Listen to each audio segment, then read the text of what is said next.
तो hello guys, welcome back to the channel. तो एक नई वीडियो में आपका स्वागत है। तो कुछ दिनों के लिए मैं आउट ऑफ सिटी चला गया था, बाहर चला गया था।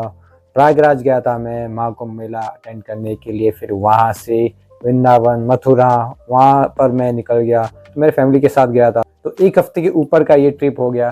तो काफ़ी लंबे टाइम के बाद अब हम मिल रहे हैं। तो वहाँ पर कुछ अच्छे एक्सपीरियंस भी हुए, कुछ ख़राब इंसिडेंट्स भी हुए। जैसे कि मेरा चश्मा जो है वो बंदरों ने ले लिया। क्योंकि वहाँ पर अगर आप गए होंगे मथुरा वृंदावन में, तो वहाँ पर आपको बहुत सारे बंदरें देखने को मिलेंगे जो कि आपके हाथ में कुछ भी होगा, खाने पीने का चीज़ या फिर मोबाइल या फिर स्पेक्स, तो ये सब चीज़ें वो लेकर चले जाते हैं। मुझे वार्निंग भी दिया गया था और मैं काफ़ी ख्याल भी रख रहा था मैं मोबाइल का, चश्मे का। फिर भी बहुत से लोगों का मोबाइल गया है, किसी का चश्मा गया है। तो ऐसे इंसिडेंट वहाँ पर आपको देखने को मिलेंगे। तो अगर आप भी कभी वहाँ पर जा रहे हैं तो ये सब चीज़ों का आप ध्यान रखें। एंड बंदर है तो उनको तो कुछ पता नहीं होता। एंड बंदर आपको पता है कि भगवान हनुमान जी का रूप होता है। तो चलिए, बंदर है वो जानवर है, उन्हें इतनी समझ नहीं होती, तो वो लेकर चले गए। तो कोई बात नहीं, ऐसे चीज़ें होती रहती हैं। तो चलिए, आज हम डिस्कस करते हैं एक टॉपिक के बारे में जिसको मैं कवर करने ही वाला था, लेकिन सिडको का Q&A सेशन का वीडियो एंड सिडको के बारे में आपको इन्फॉर्मेशन देना था, तो उसके बारे में मेरा वीडियोस आ रहा था। तो आज हम डिस्कस करने वाले एक बहुत ही इम्पोर्टेंट टॉपिक के बारे में, जो कि आपने न्यूज़ में देखा ही होगा कि कल्याण डोंबिवली का जो एरिया है, या फिर नाला सोपारा का एरिया ले लीजिए, या फिर जो दीवा का एरिया ले लीजिए, वहाँ पर कुछ इलीगल कंस्ट्रक्शन के जो बिल्डिंग है उन्हें तोड़ा जा रहा है, या फिर कोर्ट की तरफ से नोटिस आया है कि वो बिल्डिंग है उन्हें डिमोलिश किया जाएगा। तो इसके बारे में आज हम बात करेंगे। तो देखिए, सबसे पहले न्यूज़ आया होगा नाला सोपारा एरिया का, जहाँ पर कुछ बिल्डिंगें तोड़ दी गई हैं जो कि इलीगल बिल्डिंगें हैं। वैसे ही कल्याण डोंबिवली की अगर हम बात करें तो यहाँ पे 65 बिल्डिंग जो है वो इलीगल बताया गया है। एंड उन्हें भी तोड़ने का नोटिस आ चुका है। एंड ये जो कल्याण डोंबिवली का जो बिल्डिंग का मैं जो बात कर रहा हूँ, वहाँ पर ये चीज़ देखने को मिला है कि ये सारे रेरा अप्रूव प्रोजेक्ट्स हैं। एंड इन्हें नेशनलाइज बैंक से लोन भी मिला है, एंड उन्हें PMY का बेनिफिट भी मिला है जिन्होंने यहाँ पर फ्लैट लिया है। तो ये सब चीज़ें होने के बाद भी जब कोर्ट से नोटिस आता है कि ये जो बिल्डिंग है इलीगल है, एंड ये जो बिल्डिंग का जो कंस्ट्रक्शन बनाया गया था वो फेक डॉक्यूमेंट्स के बेसिस पे बनाया गया था, फेक रेरा सर्टिफिकेट्स पे बनाया गया था, तो ये सब चीज़ें अभी पता चल रहा है कि, तो देखिए, इनमें लोगों का गलती तो है नहीं जिन्होंने यहाँ पर फ्लैट लिया है, क्योंकि इन्होंने सारी चीज़ें देख कर ही फ्लैट बुक किया है। क्योंकि ये रेरा अप्रूव प्रोजेक्ट है और आपको नेशनल बैंक से लोन भी मिल रहा है। फिर भी कुछ साल के बाद जब पता चल रहा है कि ये इलीगल बिल्डिंग है, तो ये जो डेवलपर है उनका ही गलती होगा, और जो भी लोग इसमें इन्वॉल्व है उनकी गलती के वजह से आम लोगों को इसका नुकसान भुगतना पड़ रहा है। और ये भी जो लोग हैं, आपको पता होगा, ये लो मिडिल क्लास लोग या फिर गरीब लोग हैं जो पहले शायद मुंबई में रहते होंगे, चौल में रहते होंगे, और उनका एक सपना होगा कि उनका एक फ्लैट हो, बिल्डिंग में हो, और फ्लैट के अंदर ही टॉयलेट हो। क्योंकि आपको पता है कि मुंबई में आज भी 60 to 70% लोग चौल में रहते हैं और उनका जो टॉयलेट होता है वो बाहर होता है। और मुंबई में घर लेना तो पॉसिबल है नहीं, इसलिए वो आउटस्कर्ट्स में, जैसे थाने का रीजन हो गया, दीवा हो गया, कल्याण डोंबिवली हो गया, नाला सोपारा हो गया, तो आउटस्कर्ट्स में लोग वहाँ पर फ्लैट लेते हैं, क्योंकि यहाँ पर आपको अफोर्डेबल सेक्शन में आपको फ्लैट मिल जाएगा। तो सस्ते के चक्कर में लोग यहाँ पर फ्लैट लेते हैं। तो इनमें से कुछ लोग को पता होता है डॉक्यूमेंट्स के बारे में, क्या क्या चीज़ें देखनी चाहिए, किन्हें नहीं पता होता है, तो बहुत से लोगों के साथ फ्रॉड भी होता है। तो देखिए, यहाँ पर जो आम आदमी हैं या फिर गरीब लोग हैं जिन्होंने यहाँ पर फ्लैट लिया था, उन्होंने पाई पाई जमा करके यहाँ पर फ्लैट लिया था ताकि उन्हें अपने सपनों के घर में रहने के लिए मिले। लेकिन कुछ लालची डेवलपर्स या फिर कुछ करप्ट ऑफिसर्स की वजह से इन लोगों को वो नुकसान भुगतना पड़ रहा है। एंड सच में मैं कह रहा हूँ, ये सब देख कर मुझे बहुत ही दुख हो रहा है, क्योंकि ये जो डेवलपर्स लोग हैं इनको तो कुछ फ़र्क पड़ता नहीं है। एंड जो भी करप्ट ऑफिसर्स होंगे, इसमें इन्वॉल्व होंगे, उन्हें तो कुछ फ़र्क पड़ता नहीं है। कुछ टाइम के लिए इंक्वायरी बैठेगा, फिर सब कुछ मामला ठंडा हो जाएगा, लेकिन नुकसान तो आम पब्लिक का ही होगा। उन्हें ही फिर दूसरा घर ढूंढना पड़ेगा। सरकार उनके लिए कोई दूसरी बंदोबस्त करेगी कि नहीं, ये हम कुछ कह नहीं सकते। तो देखिए ऐसा ही रहा तो धीरे धीरे करके लोगों का प्राइवेट बिल्डरों से भरोसा उठने लगेगा। एंड जो गवर्नमेंट प्रोजेक्ट्स हैं जैसे कि सिडको हो गया नई मुंबई में, भाड़ा हो गया मुंबई में, तो वहाँ पर लोग अपना इंटरेस्ट दिखाएंगे क्योंकि यहाँ पर सब कुछ सेफ रहेगा, आपका जो पेपर वर्क रहेगा वो सेफ रहेगा, तो लिटिगेशन इसमें कुछ होने वाला नहीं है। तो देखिए मैं भी आपको सिडको के बारे में इंफॉर्मेशन देते रहता हूँ, सिडको के फ्लैट्स के बारे में, क्योंकि सिडको आपको एक अफोर्डेबल प्राइस में या फिर मार्केट जो रेट चल रहा है, जो प्राइवेट डेवलपर का जो प्रोजेक्ट का जो रेट है उससे बहुत ही कम दाम में आपको सिडको प्रोजेक्ट में फ्लैट मिल रहा है। एंड इसमें लिटिगेशन का कुछ भी इशू नहीं होने वाला है फ्यूचर में, बहुत ही कम चांस है। लेकिन प्राइवेट बिल्डर में अब आप ये सिनेरियो, ये इंसिडेंट देखने के बाद अभी आपका भी प्राइवेट बिल्डर से, प्राइवेट डेवलपर से आपका भी भरोसा उठने वाला है। फ्यूचर में कुछ भी हो सकता है, आप कुछ कह नहीं सकते हैं।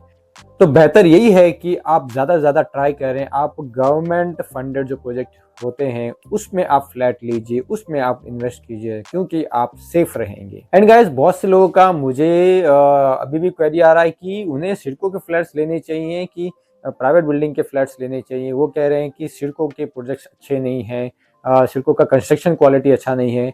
एंड ये जो चीज़ें आप जो सुन रहे हैं ना, देखिए मैं एक रियल एस्टेट कंसल्टेंट हूँ। एंड अगर मैं कहूँ तो मोस्टली रियल एस्टेट कंसल्टेंट या फिर एजेंट्स, ब्रोकर, जो भी कह लीजिए, आपको ज़्यादातर यही बोलेंगे कि प्राइवेट प्रोजेक्ट्स में आप फ्लैट लीजिए, वो प्राइवेट प्रोजेक्ट्स अच्छे होते हैं। कोई भी आपको नहीं कहेगा कि सिडको के प्रोजेक्ट अच्छे। सिर्फ मैं एक अकेला ही शायद रहूँगा या फिर कुछ गिने चुने में रहूँगा कि सिडको के project compare to private projects वो अच्छे हैं in terms of construction quality. And जो मेन चीज़ मैं बात कर रहा हूँ प्राइस पॉइंट ऑफ व्यू से, अगर आप फॉर एग्जांपल बामन डोंगरी का 32 लाख में सिडको का फ्लैट नहीं ले पा रहे हैं, या फिर कोई भी रीज़न से, या फिर आपको फ्लैट का प्राइस ज़्यादा पड़ रहा है, ठीक है, या फिर आपको सिडको का कंस्ट्रक्शन क्वालिटी अच्छा नहीं लग रहा है, कोई भी रीज़न से अगर आप सिडको का इस प्राइस पर, इस जो कंस्ट्रक्शन क्वालिटी एंड एमिनिटीज, इस बेसिस पे अगर आप सिडको का प्रोजेक्ट नहीं ले रहे हैं, तो मेरा सजेशन ये रहेगा कि आप प्राइवेट प्रोजेक्ट भी मत लीजिए। तो देखिए कंस्ट्रक्शन क्वालिटी की अगर हम बात करें तो जो एवरेज डेवलपर्स लोग हैं उनसे भी अच्छा क्वालिटी सिडको ने दिया है। आप जाकर देख सकते हैं प्राइवेट डेवलपर एंड सिडको का, आप देख सकते हैं कि जो एवरेज डेवलपर है उनसे भी अच्छा कंस्ट्रक्शन क्वालिटी सिडको का है। एमिनिटीज भी आप अगर आप देखेंगे, एमिनिटीज का जो एरिया है वो भी अगर आप देखेंगे। एंड सबसे बड़ी बात कारपेट एरिया अगर आपको पता नहीं होगा, कारपेट एरिया जो सिडको ने दिया है जो 322, और जो प्राइवेट बिल्डिंग्स में यहाँ पर जो चल रहा है उलवे में या फिर मोस्टली जो नई मुंबई में चल रहा है, आपको 350 या फिर 400 के ऊपर कोई देने वाला नहीं है। एंड जो मोस्टली जो प्रोजेक्ट्स हैं आपको 350 के आसपास ही देखने को मिलेगा। एंड उस हिसाब से अगर हम प्राइस की बात करें तो प्राइवेट में आपको 10-15 लाख ज़्यादा ही देखने को मिलेगा। ये अगर आपको सिर्फ बालकनी चाहिए है और फ्लैट थोड़ा सा बड़ा चाहिए, इसलिए अगर आप प्राइवेट में लेना चाहें तो बेझिझक ले सकते हैं। लेकिन अगर आप एरिया के मामले में बोल रहे हैं, जो कारपेट एरिया के मामले में अगर मैं बात करूं, और बिल्डिंग का कंस्ट्रक्शन क्वालिटी की बात करूं, एमिनिटीज़ की बात करूं, अगर वो सब चीज़ आप कंपेयर कर रहे हैं तो सिडको जो प्राइस में दे रही है आपको कोई भी नहीं देने वाला है, क्योंकि जो प्राइस है प्राइवेट डेवलपर से बहुत कम तो है ही, और आप सेफ भी रहेंगे क्योंकि यहाँ पर आपको लिटिगेशन कुछ नहीं आने वाला है फ्यूचर में। अभी ऐसा जैसा जो इंसिडेंट्स हो रहा है फ्यूचर में भी पॉसिबल है ऐसा ही कोई प्राइवेट डेवलपर का प्रोजेक्ट होगा और उसमें कुछ लिटिगेशन होगा तो आपको आपके फ्लैट से हाथ धोना पड़ेगा। तो ऐसा चीज़ें हो सकती हैं प्राइवेट डेवलपर के प्रोजेक्ट में। एंड गाइस सिडको के अभी जितने भी ये जो लोकेशन में फ्लैट्स अभी आपको मिले हैं, तो मैंने आपको बताया है कि Kharkopar Baman Dongri is best price point of view से भी, और आपको फ्यूचर में जो रिटर्न मिलेगा उसके हिसाब से रहने के लिए भी, और रिटर्न्स में वो बेस्ट लोकेशन है। अगर आप बाकी लोकेशन जो आप देख रहे हो, खारघर हो गया, खांडेश्वर हो गया, तो रहने के पॉइंट ऑफ व्यू से तो अच्छा है, लेकिन अगर रिटर्न की बात करें तो हम कंपेयर करेंगे अगर खारकोपर बामन डोंगरी से, तो वहाँ पर रिटर्न्स थोड़े आपको कम देखने को मिलेंगे। एंड वो भी डिपेंड करता है कि वहाँ पर क्या आसपास डेवलपमेंट आने वाला है। बामन डोंगरी, खारकोपर का आपको पता है कि वहाँ पर आसपास क्या डेवलपमेंट है। अतल सेतु ऑलरेडी आ चुका है एंड नई मुंबई एयरपोर्ट कुछ ही महीने में लॉन्च हो जाएगा। इसलिए मैं लोगों को कहता रहता हूँ, अगर आपको खारकोपर, बामन डोंगरी में सिडको का फ्लैट मिला है तो बेझिझक आप ले लीजिए, क्योंकि अगर आपको फ्यूचर में फ्लैट लेना होगा तो प्राइवेट में तो मैं सजेस्ट करूंगा ही नहीं, क्योंकि प्राइवेट में प्राइस ऑलरेडी बहुत ज़्यादा है।